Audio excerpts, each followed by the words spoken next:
네, 여러분 안녕하세요. 뉴스설입니다. 자, 윤석열 장모 최 씨의 잔고증명서 위조 사건을 수사 중인 의정부지검에 국민들의 눈이 쏠리고 있는 가운데 과연 검찰이 이 사건을 명확히 진실되게 밝히느냐, 아니면 또 자기 식구 감싸기로 어영부영 마무리해서 공수처로 가느냐의 기로에 서 있습니다. 이미 대다수의 국민들은 윤석열 장모의 위조 사기와 관련된 여러 가지 사건들에 대해서 경악을 하고 있습니다. 그런데 아니나 다를까 절대 가만히 앉아서 당할 수는 없다. 우리도 나름 준비 다 했다. 이제 반격이다. 라는 식으로 윤석열 장모 최 씨의 반격이 시작됐습니다.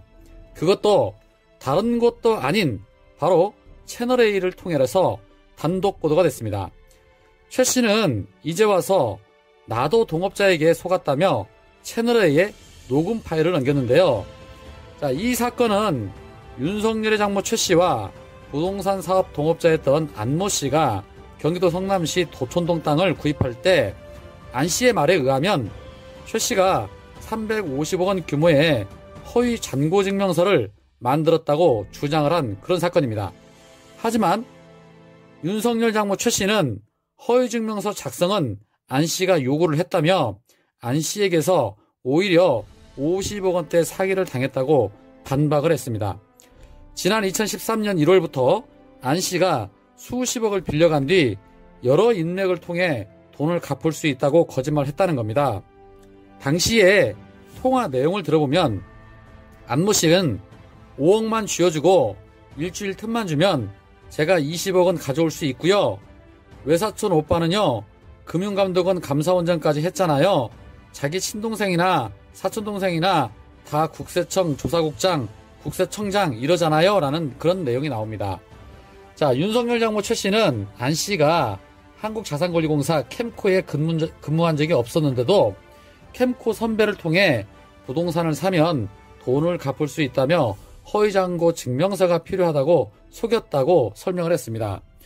검사 사이를 둔 최 씨의 약점을 잡으려고 잔고 증명서를 요구한 것으로 최 씨는 의심하고 있습니다. 이 의심을 뒷받침하는 안 씨의 예측근과의 통화 내용도 남아있다는 주장인데요. 그 안 씨의 예측근 통화 내용을 들어보면 내용이 이렇습니다. 이 잔고 증명의 용도는 아무 관련이 없다. 돈이 있다 없다가 이슈가 아니거든요. 그건 토지거래 허가 미필이 이슈였지. 라는 녹음 내용이 들어있는데요. 검찰은 이 녹음 파일 내용을 근거로 해서 윤 총장 장모가 잔고증명서 위조에 투자자에게 피해를 입혔는지 아니면 사기의 피해자인지 결론 내릴 계획이라고 합니다. 방금 들으신 안 씨 측근의 녹음 파일은 2020년 3월 19일 통화 내용인데 얼마 안 된 통화 내용입니다. 자, 앞서서 안 씨는 엊그제 의정부지검에 소환조사를 받으러 가서 9시간의 소환조사를 받고 나온 후에 참고인으로 조사받으러 갔는데 피고인이 되어 있다고 진술한 바 있습니다. 자, 뭔가 분위기가 심상치 않은데요. 과거 여러 번에 걸쳐 최 씨의 사건을 보면 대부분의 피해자가 바꿔치기 됐었는데, 그리고 위증한 사람이 있었는데 어째 분위기가 이상하게 흘러갑니다. 물론 최종적인 것은 이번 주에 있을 의정부지검의 수사 내용을 보면 알겠지만 뜬금없이 채널A에서 녹취록을 공개한 것과 갑자기 없었던 안 씨 측근의 최근 녹음 파일은 뭔가 이상한 움직임이 있는가 아닌가 하는 그런 의구심이 생기는 부분입니다. 최 씨가 피해를 당한 건지 안 씨가 피해를 당한 건지는 검찰에서 조사를 하면 나오겠지만 검찰만 수사하는 게 아니라 경찰도 수사하고 있으니 두고 보면 결과는 나올 것이고, 정작 중요한 건 허위 잔고증명서를 위조한 것만큼은 사실이니만큼 일단 기소는 기본일 텐데요. 과연 이 윤석열의 검찰이 어떤 식으로 사건을 처리를 할까요? 또 하나는 허위 잔고 증명서를 발급한 은행이 신한저축은행인데 그렇게 큰 금액의 허위 증명서로 회사의 엄청난 이미지 실추와 명예가 훼손이 됐는데도 신한저축은행은 지금은 상호를 바꿔서 바로 저축을 합니다. 그런데 왜 전혀 고발을 안 할까요?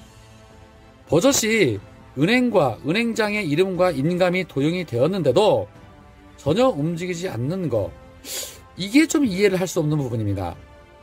자, 과연 채널A가 움직이기 시작한 이 사건의 결과가 금주내로 어떤 식으로든 나올 텐데, 여러분 큰 기대는 하지 마시기 바랍니다. 저는 사실 기대 안 하고 있습니다.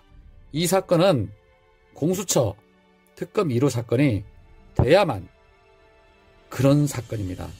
그렇기 때문에 저는 지금 사건이 처리되는 것보단 공수처에서 낱낱이 밝혀지기를 기대하는 사람 중에 한 사람입니다.